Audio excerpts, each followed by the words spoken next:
Agora falaremos sobre transformações lineares. Com elas, os espaços vetoriais deixam de ser ambientes matemáticos estáticos e sem vida. As transformações lineares possibilitam movimento e associação entre vetores, preservando as regras presentes nos espaços vetoriais. Com isso, descobriremos que espaços vetoriais de dimensão finita são, em certo sentido, todos equivalentes entre si. Aprenderemos como relacionar coordenadas de vetores em diferentes bases, abrindo caminho para o estabelecimento matemático dos princípios da relatividade na física, de Galileu a Einstein. Entenderemos como caracterizar estruturas matemáticas adicionais presentes nos espaços vetoriais, travando nosso primeiro contato com as chamadas representações de grupos de Lie, um tópico da matemática que, aliás, tem tudo a ver com a física teórica e a geometria, porque possibilita a caracterização das simetrias nas leis da natureza e dos objetos geométricos. Portanto, transformações lineares serão de fundamental importância para nossa compreensão do mundo físico e matemático. Um dos nossos objetivos neste vídeo, além de apresentar as transformações lineares em si, será estabelecer o conceito de isomorfismo canônico, o qual nos permitirá mais tarde, dentre outras coisas, explicar por que transformações lineares são tensores e estabelecer a famosa técnica de abaixamento e levantamento de índices tensoriais. Antes de entrar no assunto propriamente dito, quero comentar que no aspecto puramente matemático, as transformações lineares se inserem como casos particulares de algo mais profundo e abstrato na matemática.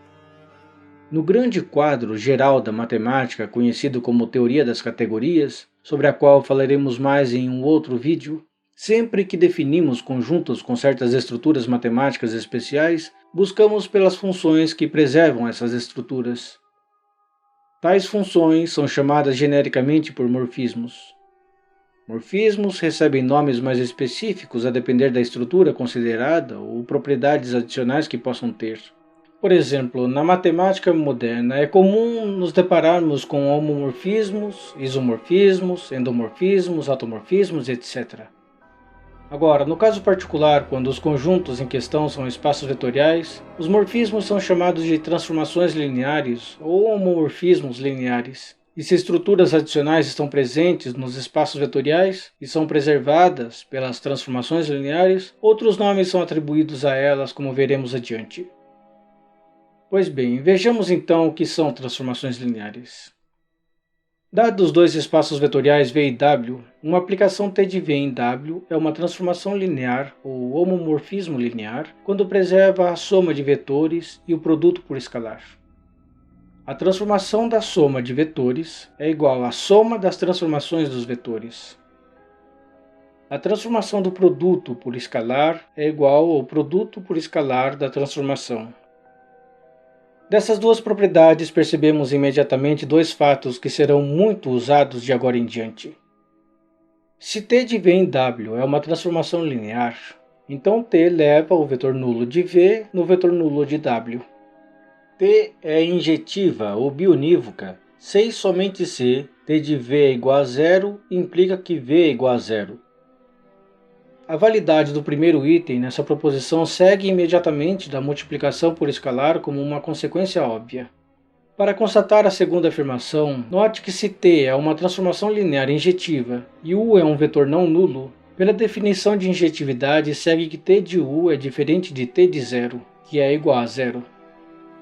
Assim segue que a transformação se anula somente no vetor nulo. Por outro lado, se a transformação é anulada somente no vetor nulo, segue da linearidade que se T de U é igual a T de V, então T de U menos V é igual a zero, e portanto U deve ser igual a V, o que significa que a transformação é injetiva pela definição de injetividade. Isso demonstra a proposição. A linearidade das transformações lineares tem uma outra aplicação importante. O conjunto de todos os vetores V no espaço vetorial V para os quais a transformação linear se anula forma um subespaço vetorial de V chamado de núcleo da transformação. De fato, ele é um subespaço, pois pelo primeiro item da proposição, o vetor nulo de V pertence ao núcleo da transformação. E agora, se U e V pertencem ao núcleo da transformação e A é um escalar, segue por linearidade que a soma U mais V e o produto escalar A vezes U também pertence ao núcleo da transformação. Portanto, o núcleo da transformação de T é um subespaço vetorial de V. Um outro fato muito importante é o seguinte: dados dois espaços vetoriais V e W, o conjunto das transformações lineares entre eles também é um espaço vetorial em relação à soma de transformações lineares e produto por escalar. Este espaço vetorial é denotado da seguinte forma: quando V e W são iguais, as transformações lineares também são chamadas de operadores lineares, ou NOT, endomorfismos lineares. E o espaço vetorial dos operadores é denotado da seguinte forma.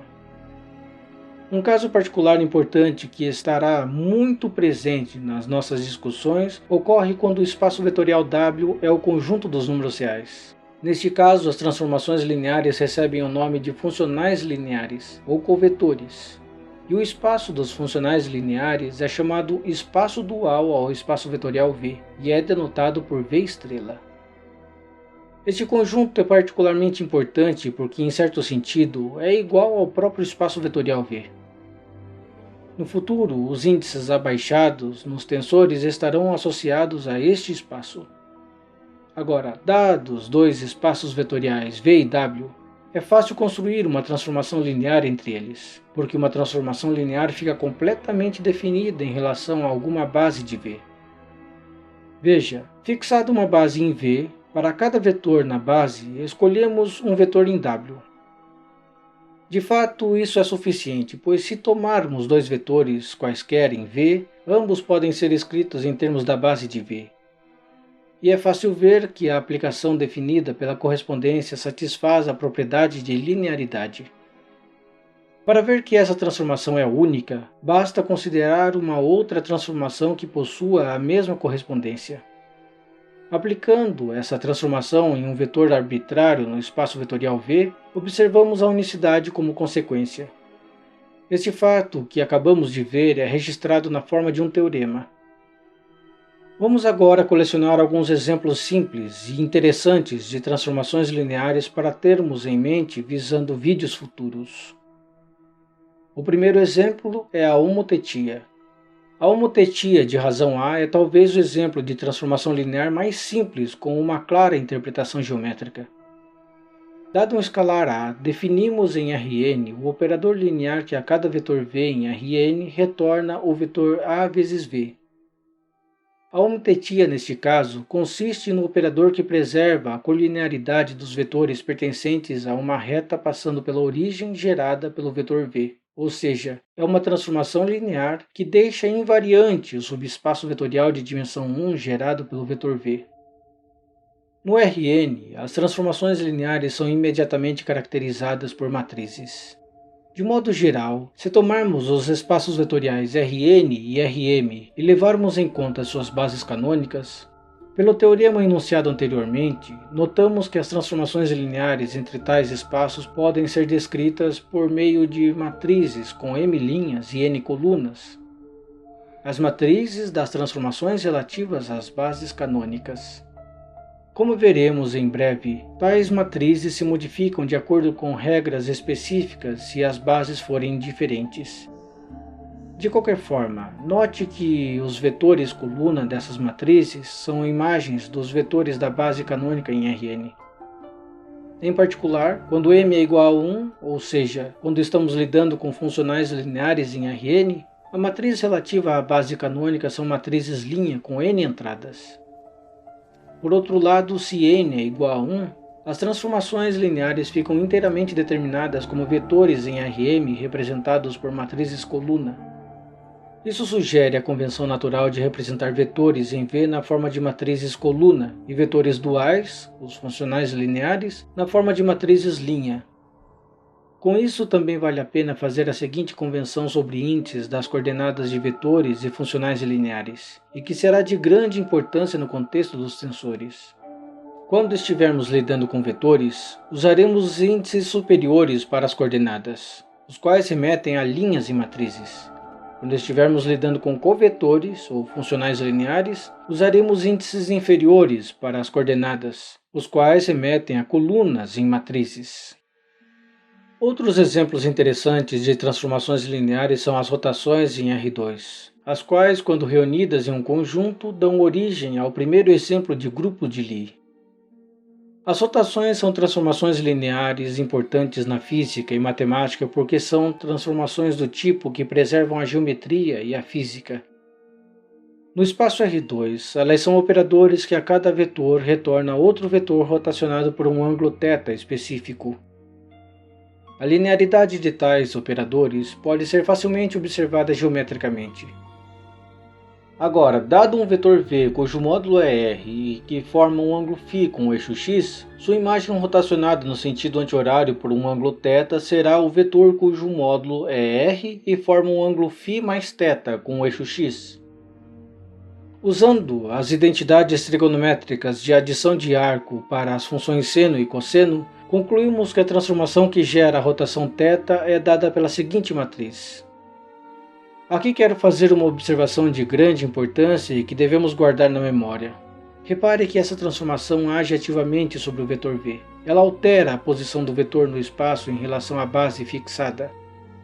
Na física e engenharia, às vezes esse tipo de transformação linear que age ativamente sobre os vetores no espaço são chamadas de transformações álibi ou transformações ativas. Por outro lado, poderíamos ter feito algo diferente. Ao invés de agir ativamente sobre um vetor v no espaço, poderíamos ter rotacionado a base do espaço no sentido anti-horário por um ângulo θ. Neste caso, poderíamos usar a identidade trigonométrica da diferença de arcos das funções seno e cosseno para encontrar as transformações das coordenadas do vetor v em relação à nova base. Note, diferente da primeira transformação, essa não age ativamente no vetor v. O vetor v permanece o mesmo no espaço e o que muda é a base, o referencial no espaço. Às vezes, transformações desse tipo são chamadas de transformações álias, ou transformações passivas. Então existe essa pequena diferença de significado físico entre transformações ativas e passivas. Falaremos mais sobre transformações passivas no futuro, mas já podemos destacar que estas transformações formam uma parte da caracterização matemática dos princípios da relatividade na física e cumprem um papel interessante na teoria dos tensores. Outros exemplos de transformações lineares com forte interpretação geométrica são as projeções ortogonais sobre as retas.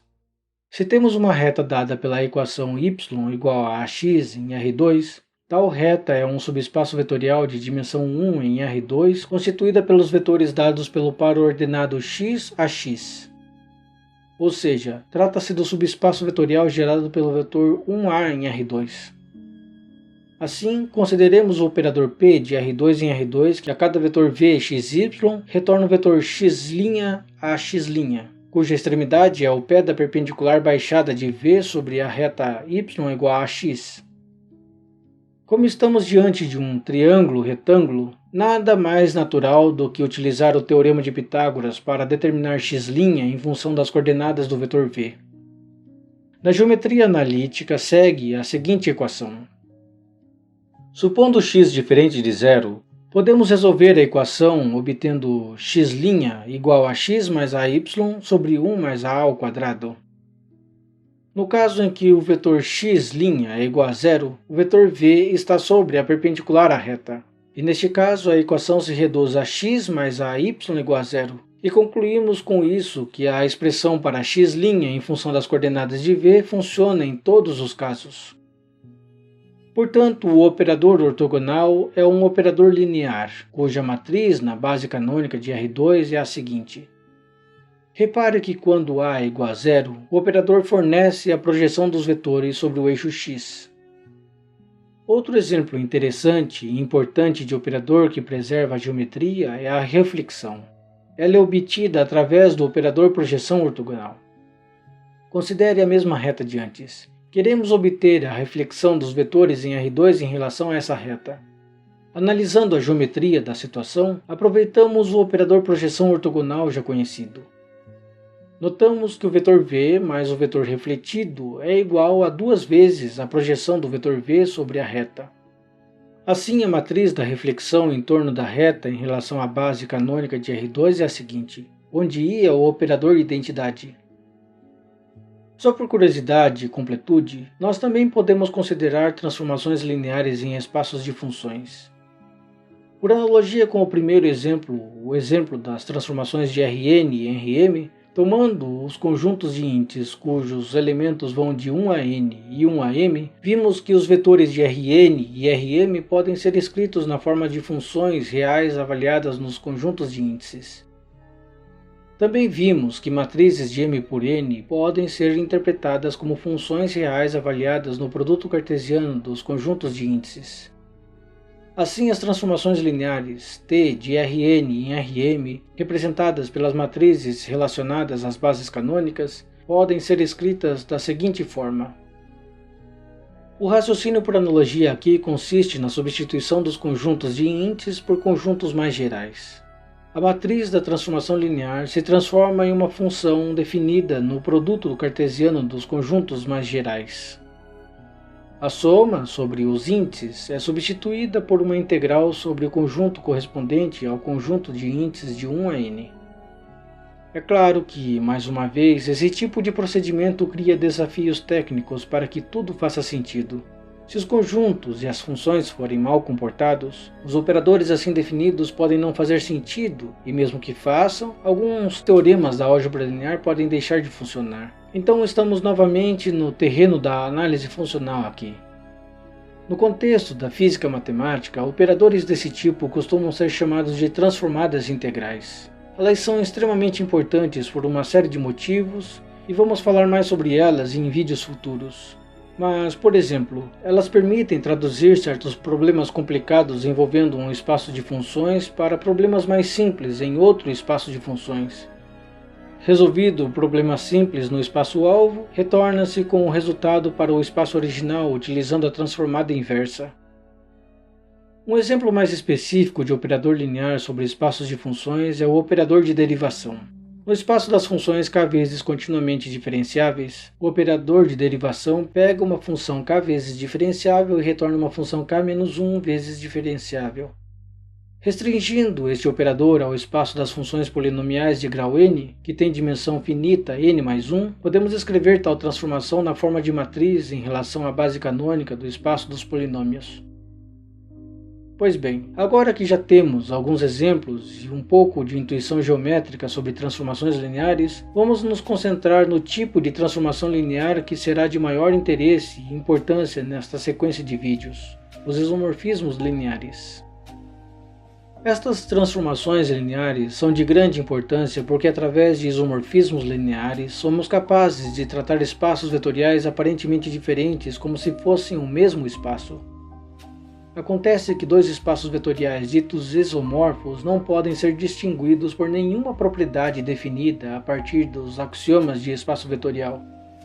Porém, como veremos, existe uma sutileza matemática aqui. Haverá um tipo de isomorfismo dependente de uma escolha arbitrária e um outro tipo de isomorfismo mais natural, o qual chamaremos de isomorfismo canônico. A definição precisa é a seguinte. Uma transformação linear I de V em W é um isomorfismo linear se satisfaz duas condições. A primeira corresponde à injetividade e a segunda à sobrejetividade.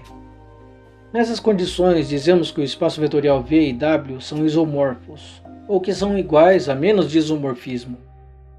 Por exemplo, se A é um número real diferente de zero, a homotetia fornece um exemplo de isomorfismo linear. Por outro lado, um exemplo de transformação linear que não é um isomorfismo é a aplicação de projeção em Rn, que a cada vetor retorna a sua iésima coordenada. Esta aplicação é sobrejetiva, mas não é injetiva. Agora, podemos ver que o espaço Rn mais 1 é isomorfo ao espaço dos polinômios de grau n. Basta considerar a transformação que leva a base canônica de Rn mais 1 na base canônica dos polinômios. Através dessa correspondência, cada vetor em Rn mais 1 é identificado ao polinômio cujos coeficientes são as componentes do vetor. Note, neste caso estamos exibindo um isomorfismo entre espaços vetoriais fazendo escolhas específicas de bases. Então a palavra canônica aqui não tem o significado que estamos buscando para a noção de isomorfismo canônico que veremos adiante. Este último exemplo, no entanto, exibe uma característica importante dos isomorfismos lineares. Eles sempre levam base em base. De fato, suponha um isomorfismo I de V em W e uma base para V. O conjunto dos vetores que são imagem dos vetores da base por I forma uma base para W. Claro, isso se nota tomando a combinação linear entre os vetores da base, usando a linearidade do isomorfismo, o fato de que o isomorfismo é injetivo e que os vetores da base de V são linearmente independentes. Isso mostra que os vetores na imagem são linearmente independentes. Resta, então, verificar que eles geram o espaço W. De fato, se W é um vetor qualquer pertencente ao espaço vetorial W, como o isomorfismo é sobrejetivo, segue que existe um vetor V no espaço vetorial V, tal que I aplicado em V é igual a W. Logo, para certos escalares, disso segue que W é escrito como combinação linear dos vetores linearmente independentes obtidos pelo isomorfismo. Isso encerra a demonstração. Vejamos agora um teorema que facilitará muitas coisas no futuro. Se V e W são dois espaços vetoriais de uma mesma dimensão n, e T de V em W é uma transformação linear, então para que T seja um isomorfismo, basta verificar uma das duas condições. T é injetiva, T é sobrejetiva. Vamos demonstrar por redução ao absurdo que neste caso em que as dimensões dos espaços vetoriais são iguais, a injetividade de T implica o isomorfismo e deixar a sobrejetividade como exercício. Suponha que T seja injetiva, mas não sobrejetiva. Então deve existir um vetor W no espaço vetorial W que não é a imagem de nenhum vetor V no espaço vetorial V.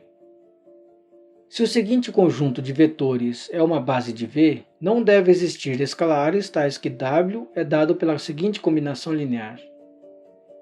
Mas como T é injetiva, isso implica que o conjunto formado pela imagem dos vetores da base de V mais o vetor W forma um conjunto com n mais 1 vetores linearmente independentes em W. Ora, isso é uma contradição, porque W é um espaço vetorial de dimensão n. Não pode existir n mais 1 vetores linearmente independentes nele. Portanto, se V e W são espaços vetoriais com a mesma dimensão, a injetividade de T implica a sobrejetividade, e T será um isomorfismo. Agora veremos o exemplo mais importante de isomorfismo linear que existe em relação aos nossos objetivos, o qual chamaremos de carta coordenada. Cartas coordenadas são importantes porque são modelos simples de um conceito básico da geometria moderna que leva o mesmo nome e que também é importante na física. Embora cartas coordenadas em geometria envolvam mais conceitos matemáticos do que estamos empregando aqui, nosso exemplo dará a intuição que precisaremos para o caso geral no futuro. Através das cartas coordenadas, podemos constatar que todo espaço vetorial de dimensão n é isomorfo ao espaço vetorial Rn. A definição desse isomorfismo é a seguinte. Dado um espaço vetorial V de dimensão n e uma base ordenada V1, V2, Vn, definimos a carta coordenada como segue. Essa transformação está bem definida, pois todo vetor em V pode ser escrito de maneira única como combinação linear dos vetores da base. Ela é, por definição, um isomorfismo linear, porque é evidente que se T de V é igual a zero em Rn, então V é igual a zero. Esse isomorfismo não é canônico, porque sempre depende da escolha de uma base arbitrária para V. A escolha de uma outra base ordenada para o espaço vetorial V leva à identificação dos vetores de V com outros vetores em Rn. Mais adiante veremos como as coordenadas nas diferentes bases se relacionam e como características adicionais no espaço vetorial serão transferidas para o Rn e como as transformações passivas poderão ser interpretadas neste contexto. Vamos agora finalmente dar um interessante exemplo de isomorfismo canônico. O conjunto dos números complexos constitui um espaço vetorial com as operações de soma de números complexos e o produto por números reais. A aplicação I, que vai dos números complexos em R2, que a cada número complexo associa o par AB em R2, constitui um isomorfismo canônico. Aliás, essa identificação dá a justificativa matemática para a definição do plano de Organi-Gauss, que é a interpretação de números complexos como pontos no plano complexo. Neste contexto, o número imaginário recebe uma interpretação geométrica bem simples, como uma transformação linear caracterizada pela seguinte matriz. É a transformação linear que pega cada vetor no plano e rotaciona por um ângulo de 90 graus no sentido anti-horário. Uma transformação linear que, quando composta consigo mesma, resulta em menos a transformação identidade. Agora, repare que a definição do isomorfismo I neste exemplo não depende de nenhuma escolha arbitrária que fizemos. Por isso dizemos que o isomorfismo I aqui considerado é um isomorfismo canônico entre os números complexos e o espaço vetorial R2. Diga-se de passagem, no desenvolvimento do conceito de vetores e espaços vetoriais, os números complexos interpretados dessa forma constituem um caso importante. Agora quero apresentar um exemplo de isomorfismo canônico que será muito útil no futuro, porque sempre devemos tê-lo em mente quando manipularmos tensores. É através dele que veremos que transformações lineares são exemplos de tensores construídos a partir de vetores e covetores.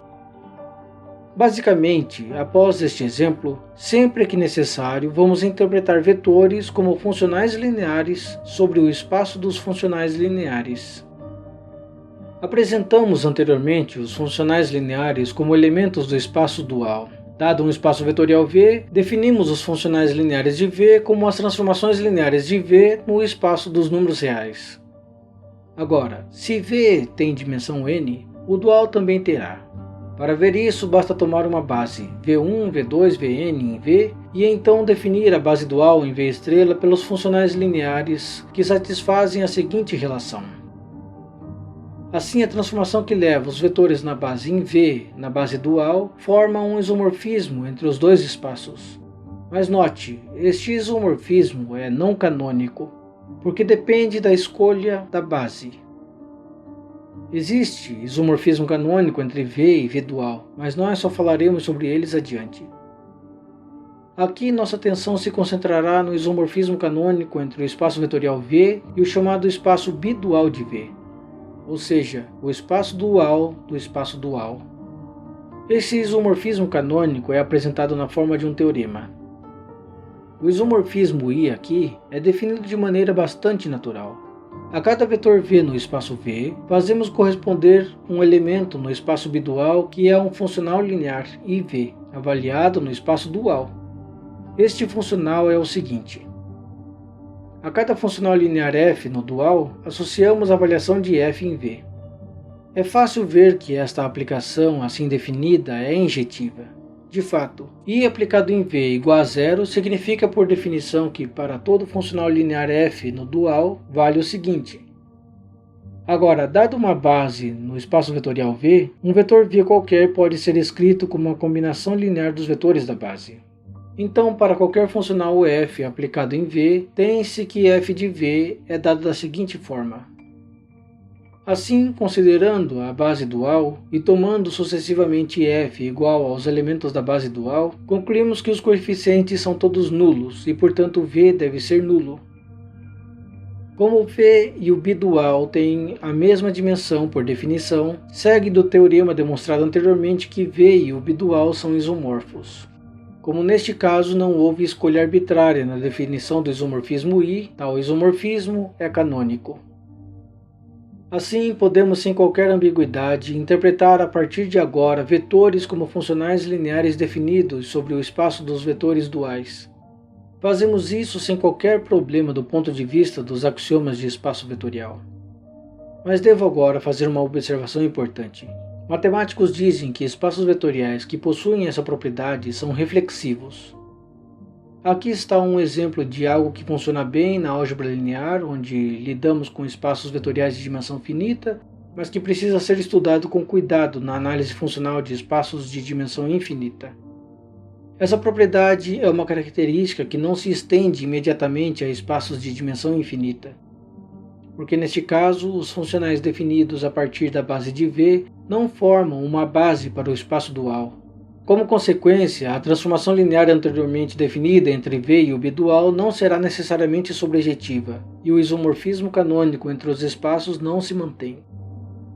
Para encerrar este vídeo, vamos ver agora uma simples proposição que diz que isomorfismos são fechados para a operação de composição, isto é, a composição de isomorfismos gera isomorfismos. A demonstração desta proposição é bastante simples. A linearidade dessa aplicação segue da linearidade de T1 e T2 imediatamente. Agora, se T de V é igual a zero, como T2 é um isomorfismo, segue que T1 de V é igual a zero. E como T1 é um isomorfismo, segue que V é igual a zero. Portanto, T é um isomorfismo. Nas aplicações importantes na física e geometria, a composição entre isomorfismos ganha um significado importante quando estamos lidando com operadores lineares, caso em que estarão conectados à ideia de representação de grupos de Lie. Falaremos mais sobre isso em breve. No próximo vídeo, estudaremos mais detalhadamente as cartas coordenadas e ficaremos mais próximos de exibir tensores de ordem superior. Discutiremos o comportamento dos vetores, covetores e transformações lineares em relação às mudanças de base e os aspectos geométricos e físicos interessantíssimos associados a este assunto. Inscreva-se no canal, deixe seu like e comentários. Só assim o YouTube entenderá que este é um canal relevante e merece ser recomendado a outras pessoas. Até a próxima!